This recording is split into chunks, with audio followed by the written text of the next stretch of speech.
Conexão Poder recebe a deputada federal Gisela Simona, ela que está na Câmara Federal aí desde julho, né, deputada? Bem-vinda ao Conexão Poder. Como é que está essa vida lá em Brasília?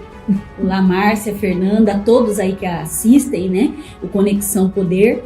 Realmente, ali em Brasília, a gente nunca morre de tédio, né? Tem emoção todas as semanas, é algo diferente acontecendo, né? Nesse momento, a gente vive uma situação conflituosa com o STF, né? Onde nós, inclusive, fizemos aí em conjunto, né, com várias frentes parlamentares, um movimento de obstrução da pauta, né? Para quem está nos assistindo, não votar, né? Não registrar presença, no sentido de nós termos o mínimo que é o respeito entre os poderes, a harmonia entre os poderes, para que realmente o STF não usurpe da nossa competência, né, e leve para lá pautas que são próprias do Legislativo. Tá, os deputados então estão segurando votação, digamos assim, para fazer uma pressão ali do reconhecimento da competência de cada poder, é isso? Isso funcionou bem dentro das comissões. Eu sou hoje membro, por exemplo, da CCJ, que é a Comissão de Constituição e Justiça, uma das comissões mais importantes da casa, né? E nela nós já temos uma sequência aí de 5 reuniões canceladas consecutivamente por falta de quórum, né? Exatamente dentro dessa pressão. No plenário nós não conseguimos o mesmo êxito, já temos um número muito maior aí de pessoas dentro do convencimento, então isso não foi possível. Então lá está acontecendo assim, as votações nas pautas de mais consenso, né? Mas ainda assim, né, temos aí principalmente o Partido Novo que está resistente aí na obstrução. Mas, deputada, teve agora recentemente uma PEC para que o Congresso pudesse derrubar ali as decisões do STF, né? Essa era uma medida até em retaliação aí ao STF por estar invadindo competência, né? Mas a senhora não assinou essa PEC e a senhora está apoiando esse movimento agora. Por que não assinou? Então, até para quem está nos assistindo entenda, né? A assinatura da PEC não é ser contra ou a favor da PEC.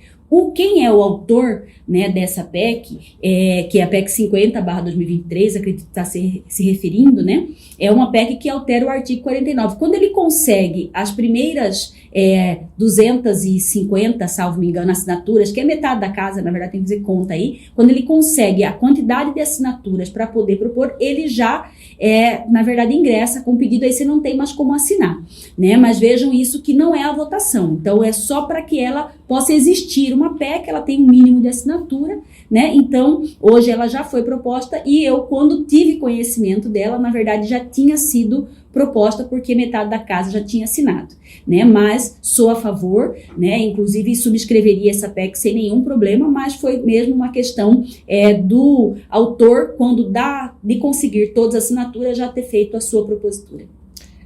Só aproveitando aqui nessa questão ainda das polêmicas aqui das últimas assinaturas, teve também um pedido que os deputados assinaram, um pedido de urgência para o projeto que impede o aborto. Esse pedido a senhora também não assinou? Não assinei. Mas por quê? Esse motivo é um pouco diferenciado, né? É importante o registro que eu sou contra o aborto, né? Mas eu não sou a favor da redação como está o PL na sua integralidade. Boa parte dele eu concordo e tem alguns pontos ali que são mudanças na legislação atual que eu penso que uma vez tomada essa decisão, também seria necessário nós colocarmos ali algumas medidas de políticas públicas para atender as mulheres, né? Eu te digo alguns exemplos. Né? Nós temos hoje, por exemplo, uma mulher que é vítima de estupro, ela tem o consentimento por força de lei para poder fazer o aborto. Sim. Com o Estatuto do Nascituro, isso não pode mais, né? A mulher que foi vítima do estupro, ela teria que manter aquela gravidez, né? E, na verdade, os 9 meses aí, ter essa gravidez levada adiante, né? E o que acontece? Ao mesmo tempo, você tem ali simplesmente de que o SUS vai se responsabilizar por essa mulher. Mas nós sabemos que hoje, né, e a gente não tem uma política voltada para isso. Então, nós temos que, primeiro, a sociedade tem que estar com clareza que isso passa a viger a partir do Estatuto Nascituro e que medidas serão tomadas. Então, isso precisa ser resolvido. E essa comissão, quando você pede o regime de urgência, ela deixa de passar pela Comissão de Constituição e Justiça, ela deixa de passar pela Comissão da Mulher, que são as duas comissões que ainda estão pendentes. Então, acredito que são comissões que resolveriam esses pontos que faltam no Estatuto Nascituro para ele ir completo para plenário. Então, vejam que Gisela Simona é contra o aborto, mas acredita que o PL, da forma como está, não está completo para atender todas as necessidades que devem ser atendidas. Principal aí por causa dessa questão da mulher que sofreu o estupro. O estupro, né? Também nós temos uma situação ali, por exemplo, essa mulher que sofreu o estupro, nós temos uma situação de que essa criança nascendo, caso ela não vá para adoção, a mulher ela teria que pedir uma pensão para o estuprador, né? E aí você Mas como, né? E também então são situações, né? Ao meu ver, absurda. Para mim, o Estado tinha que automaticamente assumir essa responsabilidade. Lá tem uma previsão que é de um salário mínimo, né? Que ela tenta com o estuprador e, se não, com o poder público. Então, isso tem que ficar muito claro que é muito complicada essa situação. E outra situação que nós vimos, né, e hoje, por exemplo, Cuiabá é uma cidade que tem projetos interessantes nesse sentido de incentivar a mulher a manter uma gravidez indesejada, por exemplo, que você tem um auxílio para o pré-natal, que você tem um auxílio da questão do enxoval dessa criança e tudo mais. E essa lei ela é bastante omissa nesse ponto. Né? Nós temos uma outra situação ali também, que ela muda o contexto atual, que é essa questão que hoje é permitida por lei, aquela questão do aborto da criança sem cérebro, né? Sim. E lá ela permite, a gestação tem que continuar, ela proíbe, né? Então, de novo, esse tratamento psicológico para essa mulher é algo que precisa estar muito claro num texto como esse. Então, é muito importante que num tema complexo como esse, né, que mexe muito com a vida das pessoas, em que se tenha uma discussão ampliada do tema. Então, é nesse sentido que eu sou aí a favor de poder a gente revisar o texto do PL que está posto. Eu fiz essas duas perguntas porque a senhora sofreu bastante críticas por não ter assinado essas duas medidas, né? E aí fica essa pergunta, né? Mas por que ela não assinou? Ela é contra ela é a favor do aborto? E a senhora está colocando que não, que a senhora é contra, né? Exatamente. A senhora acha que está havendo um ativismo do judiciário nessa questão do aborto? Tem sido muito criticado, inclusive essa é a reação de vocês, a reação do parlamento foi essa. Exato. Então, todo esse tema, ele volta à tona exatamente por conta dessas medidas que o judiciário tem tomado, que nós entendemos que ele extrapola o seu poder constitucional, né? Ele pega alguns casos concretos e está se criando normas que vai valer para todo o Brasil. Então, algo que revoltou muitas de nós mulheres, né, o voto, né, da Rosa Weber, quando ela fala das 12 semanas, né, é uma situação que realmente eu particularmente sou contra isso, né, então você vê uma situação que é grave, né, e que vem buscando essa reação da casa. Mas o que eu entendo também como parlamentar? Que nós não podemos fazer com que o STF fique pautando a casa, né? Ou seja, cada vez que o STF pega um assunto, a casa corre atrás para tentar salvar aquele assunto e aí muitas vezes atropelando um tema que é tão importante para a sociedade brasileira. Então, acredito que aí a PEC 50, que é essa PEC que trata da possibilidade de que todas as decisões do STF que não forem por unanimidade, que elas possam ser revistas pelo Congresso Nacional, é uma das medidas que acredito com que acaba um pouco esse ativismo aí judicial, porque eles sabem que se extrapolarem poderão ter a revisão pela casa, né? Então, vejam aí que há uma necessidade de um combate ao STF, eu vejo, ao meu ver, e não exatamente a pautas específicas, porque senão vai ser sempre essa corrida, parece, de gato e rato, né? Falou de drogas, o Congresso volta a drogas. Falou de aborto, o Congresso volta. E a gente vai ficar eternamente correndo nesse sentido. Então, penso que precisamos buscar o que a Constituição nos garante, que é a questão da harmonia entre os poderes, o respeito da prerrogativa de cada um dos poderes, né? E nesse sentido, realmente a gente, cada um fazendo o que é seu, né? Dentro do respeito às instituições, sem essa invasão de competência. Mas não demorou para o Congresso reagir? O Congresso, né, os parlamentares, a senhora considera que nesse tempo, porque já tem alguns anos que vem sendo colocado que está havendo invasão de competência, o Congresso se acovardou? O que aconteceu nessa Então, avaliação? o que acontece muito? Isso corresponde muito ao papel dos presidentes das casas, né? Porque, vejam, quem decide a pauta, a ordem do dia, são os presidentes, ora da Câmara dos Deputados, ora do Senado Federal. Esses temas, a grande maioria deles, e aí eu vou lembrar o caso do marco temporal, que nós ainda estamos vivendo esse suspense, vamos colocar assim, do que vai acontecer daqui para frente, né?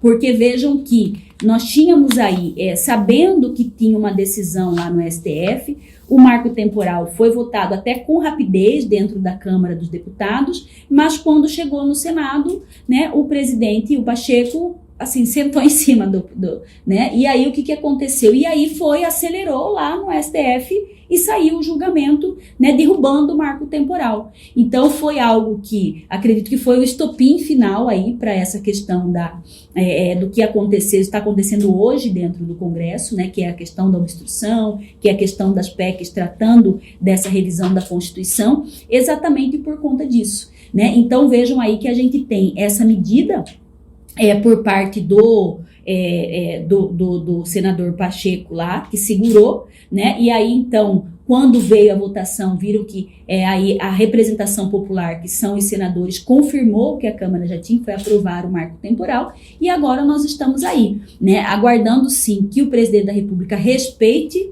né, aí a posição das casas legislativas, que é a favor, então, ele sancionar aí o marco temporal, mas se isso não acontecer, aí eu acredito que esticou a corda, né, aí eu acredito que acaba... E se não acontecer, o que acontece? O que acontece é o Congresso Nacional se reunir para derrubar o veto, né, isso está muito claro nos posicionamentos que a gente tem acompanhado ali. E como que fica o clima aí entre os poderes? Não, já está pesado, né? Está bastante pesado isso. Você ter uma ideia, no último dia 5 de outubro foi uma sessão do Congresso Nacional, mas o que aconteceu, para vocês entenderem internamente? Todo mundo foi segurando presença, né? Até que os líderes dos partidos se reuniram e conseguiram ir só votos de consenso, que foi aqueles que tinham a clareza de derrubar o voto do presidente em alguns casos. Então, só foram votados, assim, de uma lista, né, que nós tínhamos lá de quase 20 vetos,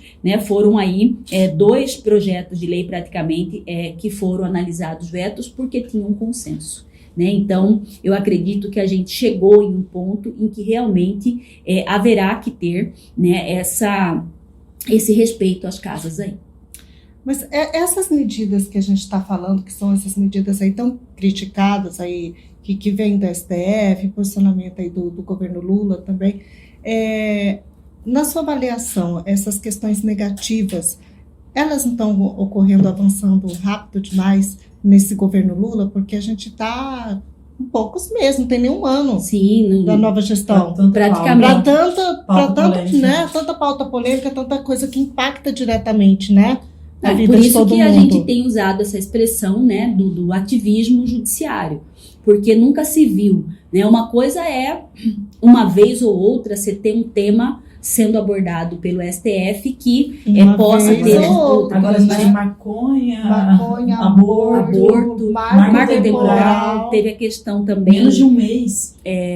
Teve o marco temporal, teve a questão do imposto sindical, né? Foram todas as medidas que vieram ao mesmo tempo, numa sequência, né? E aí é isso, né? Assim, e aí eu não sou analista política, né? Mas assim, são sinais, né? Que a gente verifica do que se está querendo dizer com isso, né? E é por isso que, pelo menos em termos de Câmara dos Deputados, daquilo que a gente sente, né, o sinal que a gente recebeu é que há uma tentativa de usurpação, sim, das nossas atribuições, que nós não permitimos, né? Senão não faz sentido ter ali a Câmara dos Deputados e tem uma reação.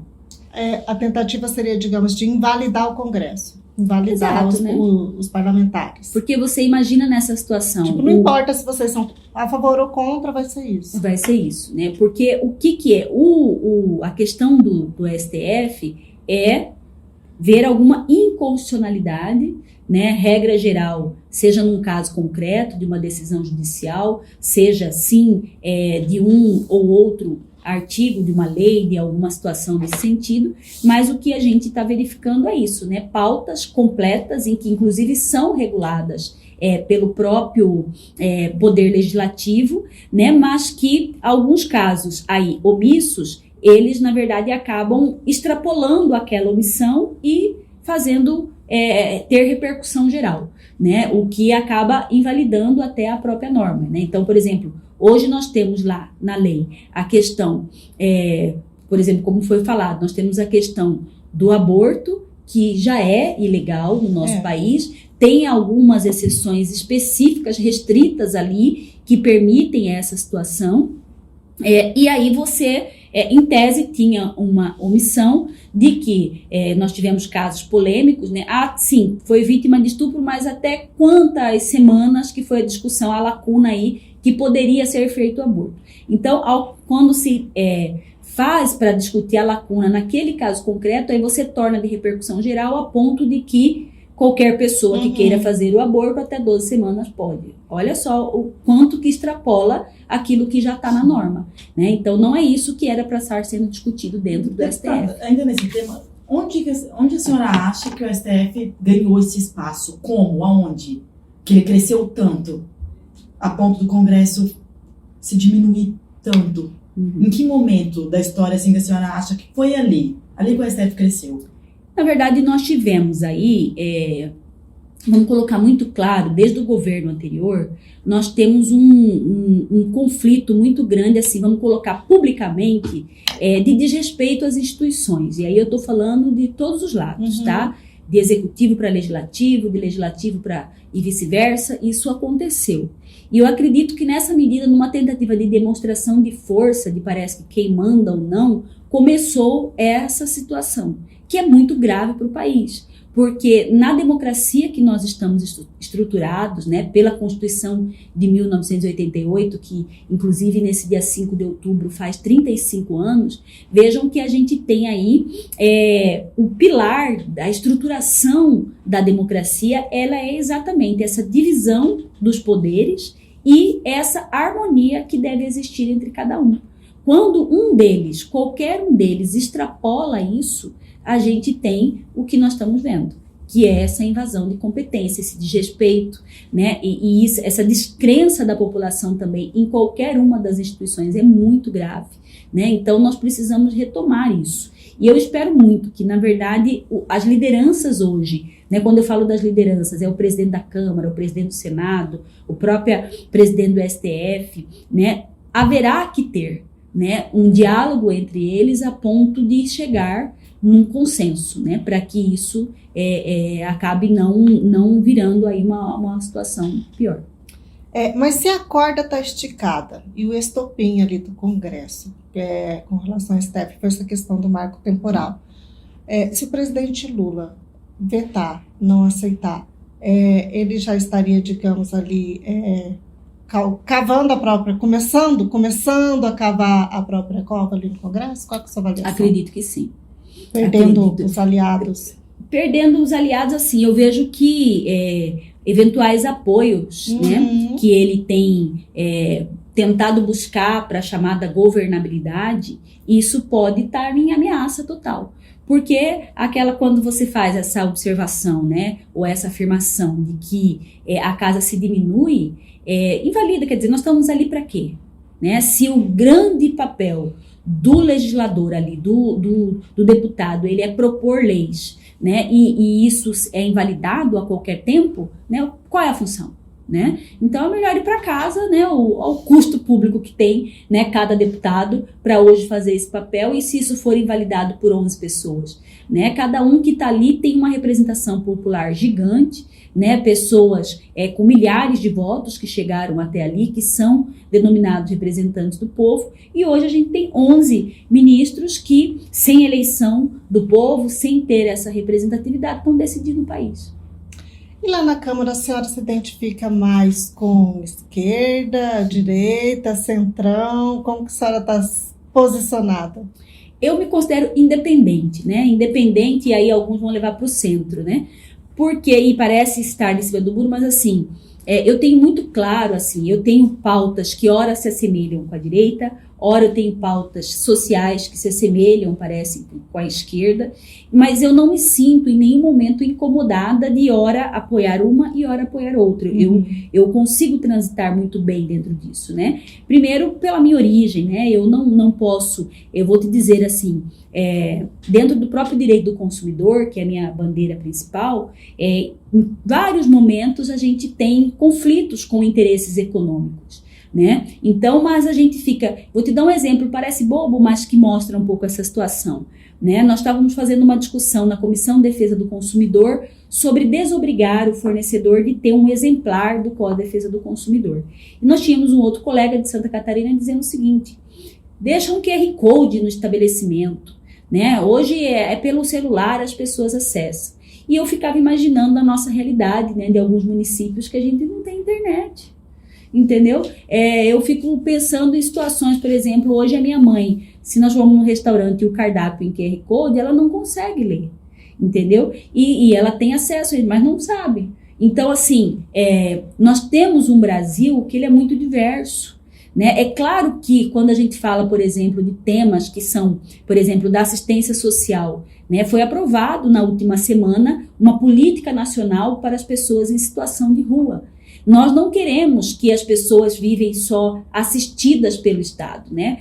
A famosa história de que tem que ensinar a pescar, etc. Mas e quem está passando fome, né? Então, você ter programas de assistência social num município, num estado, infelizmente, do ponto de vista que ninguém gostaria de ter, né, alguém passando fome, mas ainda é necessário no nosso país. Né? Nós temos muita gente na linha de pobreza, na linha de miséria, que para poder começar a trabalhar precisam primeiro ser assistidos. Né? Então são situações que são pautas que são aparentemente sociais, assistencialistas, mas que na vida real são necessárias.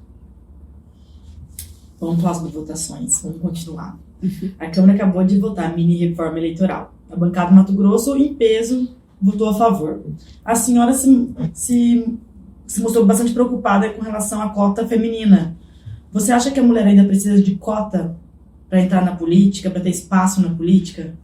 Então, até é importante dizer que todas as expectativas de que a mini-reforma iriam valer para as próximas eleições já caíram por terra, né? Porque aprovou na Câmara, foi para o Senado, infelizmente não se votou, então teria que até o dia 6 de outubro ser finalizada, então morreu as esperanças, né?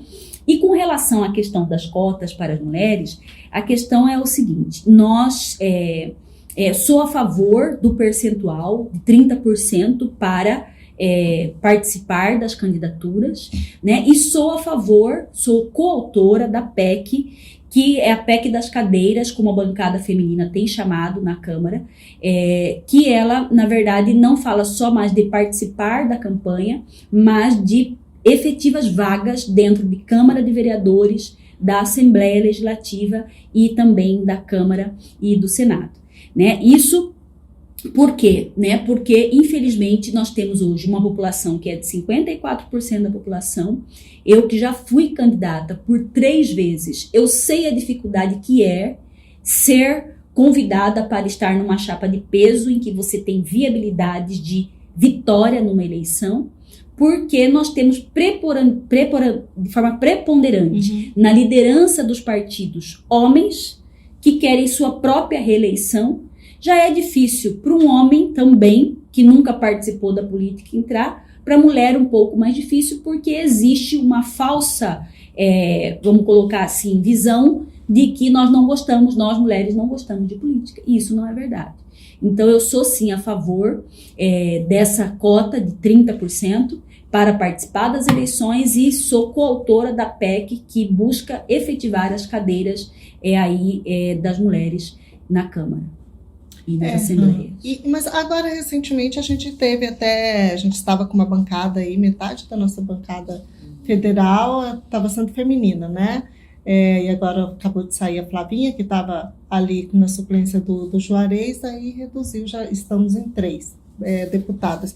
E isso é um fato histórico, né? A gente nunca teve uma bancada tão de peso, assim, tão igualitária feminina ali na aqui para Mato Grosso. Se eu não me engano, você também é a primeira deputada federal negra que a gente está tendo, se eu não me engano, me corrija se eu estiver declaradamente errada. negra, sim. Nós tivemos a Ceucita, mas ela não se tem Ceucita, mas ela não se declarava. Ela se declarou, né, negra na época, né? Então, declaradamente negra, eu sou a primeira. Fala um pouco para a gente sobre essa representatividade na política, por favor. Então, a questão da bancada realmente foi um fato histórico, né? Nós, inclusive, tivemos a oportunidade de sentarmos juntas aí as 4 mandatárias, né? Para tentarmos um projeto em conjunto, né? Não tivemos cerca de um projeto específico, mas fomos muito coincidentes na questão do empreendedorismo, de investirmos juntas na questão do empreendedorismo da mulher, né, mato-grossense, que talvez agora na LDO a gente consiga demonstrar claramente essa questão do nosso voto nesse sentido, né? E eu vejo que a questão da representatividade feminina, né? E aí eu respeito, né? Mas algumas mulheres não são eleitas com a pauta da bandeira feminina, a gente sabe disso, e a gente respeita isso, né? Tanto que as nossas colegas de bancada, algumas foram criticadas porque votaram, por exemplo, contra a equiparação de salário entre homens e mulheres, né? Teve toda essa situação. Mas o que eu vejo? Que há uma carência muito grande, e eu vou dizer para vocês algo que está lá, está na mesa, e eu estou inclusive fazendo parte dessa comissão especial. Não sei se todos ouviram falar da PEC da anistia. O que é a PEC da anistia? A PEC da anistia é uma PEC que vem isentando de penalidade todos os partidos políticos que não cumpriram nas últimas eleições a cota de negros e de mulheres, ou o recurso de aplicação do negro e das mulheres. E quando essa PEC da anistia foi, a bancada feminina, regra geral, se pronunciou contra, porque é isso, se você isenta os partidos, por que eu vou cumprir algo que lá na frente eu vou ser isento de penalidade? Então, foi quase unânime. O que foi feito, que foi uma manobra jurídica, ao meu ver, né? Eles pegaram a PEC das cadeiras, que eu mencionei há pouco, em que boa parte da bancada feminina é coautora, e juntaram na mesma PEC da anistia. Ela só não foi em votação ainda porque nós estamos em obstrução nas comissões. Mas é uma manobra de que, se você quiser vaga em cadeira, você vai ter que anistiar o passado. Então, uma manobra jurídica, porque, vou dizer, preponderantemente homens, né? Hoje nós somos 92 mulheres parlamentares, de um total de 513 deputados, somos minorias, e isso a gente sente o reflexo numa posição como essa. Quando você vê uma manobra e se quer aí isentar de penalidades, e se quer tirar prerrogativas e direitos, isso acontece sim. Né? Então, ainda precisamos sim de mais mulheres na política. Temos avanços, né? Avanços que eu digo no sentido de foi repetida uma foto histórica que eu tive a honra de participar. Como eu disse, 5 de outubro é uma data que marca 35 anos da Constituinte, e nós tivemos lá na Constituinte a famosa bancada do batom na época, né? Participaram 26 mulheres, que era o número de parlamentares que tinham na época, e foi refeita essa foto histórica, né? Com 92 mulheres, e eu tive a honra de participar, né? Dessa vez uma mato-grossense aí participando. Então isso para mim também é histórico. Então mostra que se aumentou, né, esse número de mulheres, o que é muito importante. Mas eu acredito que se nós tivermos mais mulheres, o que muda? Muda prioridade em algumas pautas, né? Eu conversava há pouco dia com a nossa coordenadora de bancada, que é a senadora Margarete Cusetti, né? E ela me falou muitas vezes da resistência de você passar, né, que passou agora no Senado, a questão da reconstrução, né, da mama, né, aí paga pelo poder público, do quanto de resistência se enfrentou. Quando você trata com mulheres que sabem da importância, né, de um seio para autoestima e tudo mais, é muito mais fácil você fazer essa compreensão, né? Quando você muitas vezes conversa com homens, é só estética, né? Então, é uma questão que nós precisamos avançar muito, né? Eu falava com a senadora Soraya, a deputada Soraya, que é do PL, e ela nós participamos de uma audiência pública sobre violência obstétrica, e ela me dizia que, ela já é de mais de um mandato, né? De que a lei que o mamógrafo fosse regulado, né? Partiu de uma mulher, porque até então você tinha um mamógrafo, uma cadeirante, e não tinha como fazer, né? O exame aí, porque você não tinha regulagem disso. A altura, né? A altura. Então, isso é algo que é recente no nosso país. Então, são situações que às vezes são muito peculiares à questão da mulher e que muitas vezes é nós que vamos ter essa visão. A gente recebeu aqui recentemente a senadora Margarete Busetti também, ela falou um pouco sobre essa pauta também. E aproveitando, deputado, esse gancho da mulher na política e também pegando aí esse gancho da senhora ser a nossa única deputada negra, por enquanto, né? Por enquanto. Por enquanto.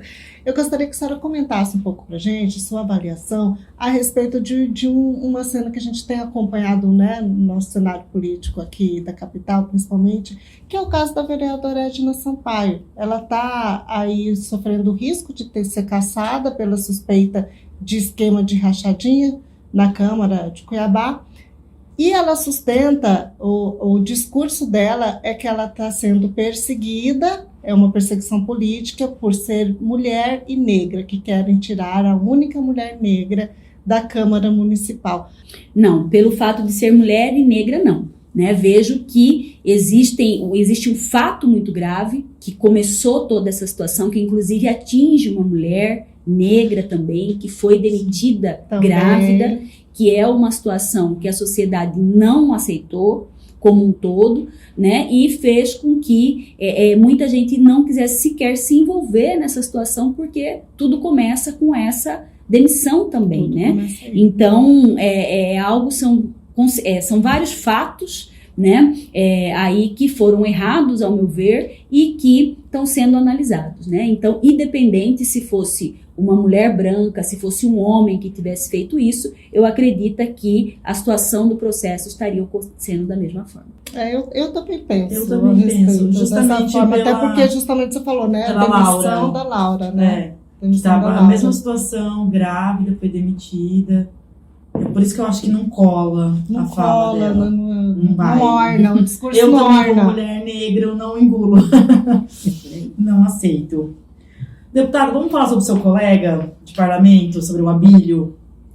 Ele toda semana ele sai na imprensa, que ele tumultua a CPMI.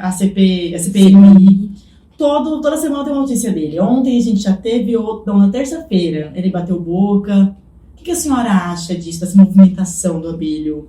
Como é que a imagem dele? Ele assumiu esse perfil, digamos, provocador, né? Ele assumiu esse perfil provocador ali, né? Você acha que ele está se destacando? Então, na verdade, cada deputado, né, ele tem uma linha aí de como levar o seu mandato, né? Eu, particularmente, eu sou muito propositiva, né? Assim, eu, quando pergunto do meu mandato, eu quero, assim, para mim, eu tenho um dever de mostrar para a sociedade quantos projetos de lei eu apresentei, quantos eu estou fazendo relatoria, se eu tenho audiência pública, se eu estou, né? Então, eu tenho muita essa preocupação, é próprio da Gisela, né? E aí, o Abílio, a gente verifica que ele faz e parece que está muito satisfeito com o que ele está fazendo, né? Porque eu acho que não é falta de conselho da bancada federal como um todo. Tem conselho ali, de chegar e falar assim, Abílio, menos, né? E tudo mais. Mas é isso, né? Cada um é autor aí da sua própria história, né? Eu acredito que quem deve fazer esse julgamento, essa avaliação, são os eleitores dele, né? E é claro que muitas vezes o que ali pra gente é a situação de muitas vezes sair um conflito e alguém olhar para você e falar assim, é de Mato Grosso, né? Então a gente fica da sua turma, como se a gente fosse corresponsável por isso e nós não somos, né? Enfim, mas são mato-grossenses que elegeram. Então a gente fica numa situação delicada, né? Mas assim, aí eu espero que a própria população e os próprios eleitores deles é que façam essa avaliação. A senhora acha que ele está se destacando ou desgastando? Ou desgastando com esse perfil que ele Como criou? Eu não aprovo, para mim está desgastando. Está desgastando. A senhora acha que pode prejudicar ele nessa possível candidatura à Prefeitura de Cuiabá? Então, eu tive aí, vamos colocar a oportunidade, vou colocar essa expressão, de ter sido candidata a prefeita de Cuiabá numa eleição em que Abílio também era, né? E ali naquele primeiro turno, onde nós tínhamos não só Abílio, tinha o Emanuel Pinheiro, a gente colocava exatamente essa situação, né, dos riscos que a gente tinha entre um e outro, né? Que a pior escolha que a gente poderia fazer para Cuiabá era ver aquele cenário, porque nós tínhamos de um lado grandes acusações envolvendo a questão da corrupção, e aí também recentemente nós tivemos o que a 18ª operação em Cuiabá, demonstrando que aquilo que nós dizíamos lá na eleição, que é verdadeiro, né, que os indícios de corrupção na prefeitura de Cuiabá são muito graves, né, e de outro lado nós tínhamos uma pessoa que tinha uma postura de buscar muitos likes do que exatamente, né, fazer algo, né? Então isso é muito grave. E é isso, a gente teve lá que enfrentar no segundo turno essa difícil decisão, né, de quem apoiar, mas que a gente teve que fazer pelo modelo que Cuiabá tinha escolhido, né? Quem escolheu o segundo turno, muitas vezes fala assim, por que apoiou, por que não apoiou? Uhum. Quem escolheu o segundo turno foi Gisela, pelo contrário, né? Eu era uma opção das pessoas e respeito a posição de terem de quererem ver, né, esse final entre Abílio e Emanuel. Então a gente está pagando o preço até hoje também, pela decisão que foi tomada lá atrás. E é importante, né? Numa eleição para a majoritária, eu acho que são perfis diferentes. Quando você ainda vota por um vereador, um deputado, você vê talvez esse estilo mais de fiscal, esse estilo de querer mais o confronto, ele é até necessário para alguns embates. Sim. Mas quando você busca o perfil de um gestor para o município, aí você precisa de alguém com equilíbrio, alguém que tenha uma capacidade técnica forte, né, de discussão, que tenha esse perfil de diálogo com os poderes, né, porque o gestor é isso, ele tem que lidar com servidores públicos, ele tem que lidar com o poder, os poderes legislativo, ele tem que lidar, enfim, com toda a gama, né, de pessoas necessárias para fazer a gestão do município. Então, aí é a sociedade que vai fazer essa avaliação. A senhora falou sobre essa campanha que teve aí, que a senhora foi candidata a prefeita também, e sempre fica, né, a pergunta, né, se a senhora em algum momento ali se arrependeu depois disso, depois que passou a campanha mesmo, depois que passou a campanha para sua carreira política, se você se arrependeu de ter apoiado o Abílio no segundo turno, até por causa da questão do ataque que houve dele contra você ali no debate, né, quando ele disse que mesmo sendo mulher, você era uma boa adversária, é isso? Isso, uma boa candidata. Uma boa candidata, né? Foi isso que ele disse. E isso ofendeu a você e ofendeu muito a maioria das mulheres também. Sim.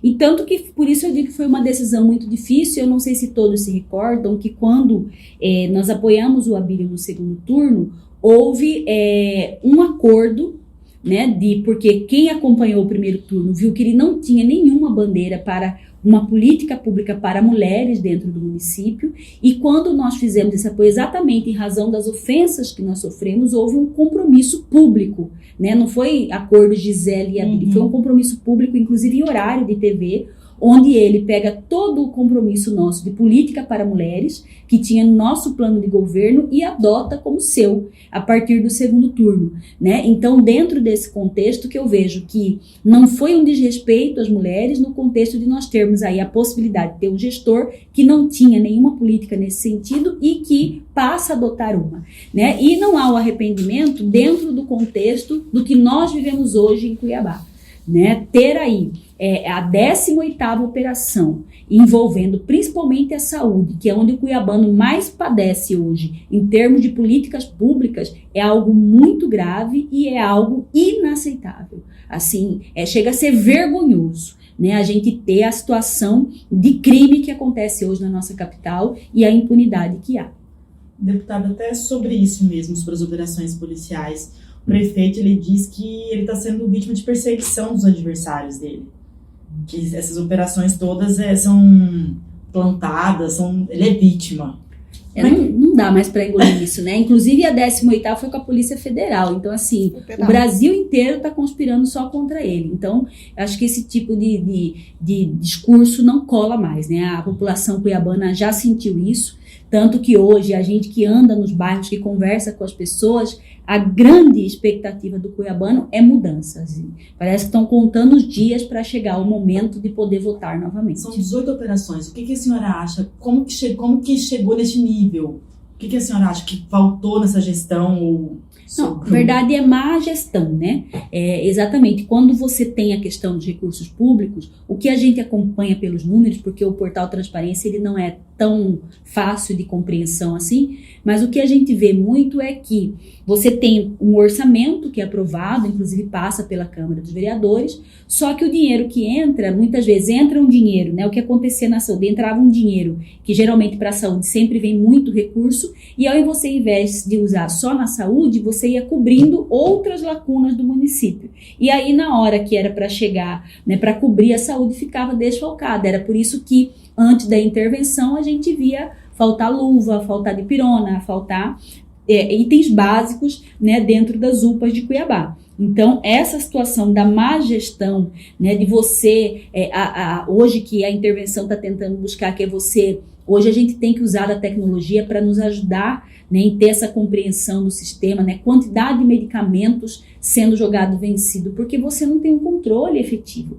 Tudo que você faz manual é muito passível de erros, né? Quando você tem um sistema que você tem tudo lançado, quantidade de pessoas que tomam medicamento A, B, C, de cada bairro de Cuiabá, né? Você vai comprando de acordo com essa necessidade, você não tem, né, todo esse prejuízo que o município está tendo. Certo. Vamos falar um pouquinho de política aqui para concluir o nosso papo, deputada. União Brasil está rachado? A senhora é da mesma opinião que o deputado Júlio Campos, de que se o Botelho sair do partido, a candidatura do partido não chega nem no segundo turno? Eu não concordo com essa posição, né? O que eu vejo é que União Brasil, como todo grande partido, nós temos aí uma boa briga interna, né? Eu digo boa briga interna porque é isso. Em que sentido? Você tem bons nomes dentro do partido e você tem mais de uma opção para poder ser candidato a prefeito de uma cidade. Né? A federação está passando por isso também, né? Lá tem o Lúdio, tem a Rosa Neide, né? Enfim, os partidos que têm várias lideranças passam por isso, então eu acredito que é próprio disso. É claro que ninguém gostaria que tivesse a proporção do que isso está ganhando, mas eu vejo que isso acontece muito. União Brasil, para se ter uma ideia, nós estamos aí, fechamos o mês de setembro com 58 prefeitos de mandato que vem para a reeleição filiados no União Brasil. Então, é um partido, é o maior partido do estado de Mato Grosso, que além de ter a maior liderança, que é o governador Mauro Mendes, a gente tem deputados estaduais, deputados federais, né, vereadores, né, então um grupo muito forte aí, e que passa por essa situação na capital. Como em outros municípios, a gente também tem, às vezes, mais de uma pessoa, né, querendo ser prefeito. Então, eu acredito que até certo ponto, quando a gente tramita dentro do respeito de cada uma das vontades de cada uma das lideranças, isso é positivo, mas acaba sendo um problema quando você tem que decidir entre um e outro, né? E aí o partido tem essa missão, mas eu acredito que o tempo vai fazer isso. Né, o nosso governador, que é o presidente do partido, é público e notório que ele fala que não gosta muito de antecipar as questões eleitorais, embora eu acho que essa campanha já começou há muito tempo. Começou antecipada pra caramba. Eu nunca vi antecipar tanto como está atualmente, né? E isso vai também ter que antecipar uma decisão do partido, aquilo que se decidia lá, né, em abril, em maio do ano que vem, nós vamos ter que decidir provavelmente até o final desse ano, né? Mas eu acredito que deve sair uma decisão positiva. A nossa, sempre, quando um partido tem grandes lideranças, e aí nesse ponto eu acho que o Júlio está certo quando ele fala que quanto mais unidos, melhor, mais força a gente tem, né? E é ótimo que tivesse uma união nesse sentido, mas se não tiver, temos que respeitar a vontade de todos. Satisfeita, Fernanda? Mais alguma coisa na inquisição Não, satisfeita. da deputada? Deputada, tem mais alguma coisa que a gente deixou de falar aqui que seja importante a gente destacar? Eu quero dizer... A senhora fica até o final do ano na Câmara. Até dia 4 de novembro, a princípio, né? Mas eu quero fazer um convite, aproveitar essa audiência. Eu consegui pautar na Comissão de Defesa do Consumidor uma audiência pública, vai acontecer no próximo dia 26/10, que é para tratar sobre os golpes que o consumidor está sofrendo no Brasil, envolvendo o sistema financeiro, de boleto fraudado, cartão de crédito clonado, Pix, golpe do Pix, da maquininha do cartão. O Banco Central do Brasil tá nem aí, né? Porque quem está pagando todo o prejuízo somos nós. Os dados vazam para todo mundo também, né? Exatamente. É incrível, você recebe um boleto do financiamento do seu carro igualzinho, com todos os seus dados, com o valor da parcela certo, Pois e é. você que tem que arcar, né? Sempre eles alegam uma tal de engenharia social, que é um terceiro que eles não têm culpa, e o consumidor paga a conta. Então a gente está conseguindo reunir Banco Central do Brasil, Febraban, as entidades representativas do consumidor, e essa audiência pública tanto será presencial em Brasília, como nós vamos transmitir online. Então gostaria muito aí de ter um apoio de toda a equipe do Repórter NT, porque é uma discussão importante aí para o Brasil, e nós queremos sair de lá com melhorias para essa pauta que hoje, vejam dados do Serasa, a cada 7 segundos um consumidor brasileiro sofre essa tentativa de golpe. Aqui na redação tem gente que já foi super premiado com golpe. O Gordo é um que toda semana vem, né? Toda semana vem um golpe. Eu também já caí nesse ano aí, já foram uns 3. Já caí em um e já tive umas 2 tentativas. Vai receber o boleto, é igualzinho. É igualzinho, Então, né? isso é muito grave. Então, isso é algo que realmente está mexendo com todos os brasileiros. Nós temos aí ainda os hipervulneráveis que também estão sofrendo muito com empréstimo falso e etc. E nós precisamos achar uma solução. Então, como eu tenho uma pauta muito forte na área da defesa do consumidor, para mim é uma grande conquista ter, em pouco tempo, conseguido aí designar essa audiência pública com a convocação desses atores importantes aí do sistema financeiro, né? E quero muito sair dali com uma proposta, pelo menos, de solução. Bom, obrigada pela sua entrevista, deputada. Fico presente do Conexão Poder da senhora. A senhora leva para o seu gabinete. E a gente espera a senhora aqui mais vezes para a gente discutir política, para a gente discutir a Câmara também. Gosta de política. Né? Gosta de política. Mulher gosta de política. E precisamos aí, né, que vão aí as mulheres que estão nos assistindo, que se motivem, se inspirem para virem aí candidatas a vereadoras, a vice-prefeitas, a prefeitas na próxima eleição. Com certeza. Obrigada, Gisela. Obrigada. Obrigada, Fernanda. Obrigada. Todo mundo que acompanhou até aqui.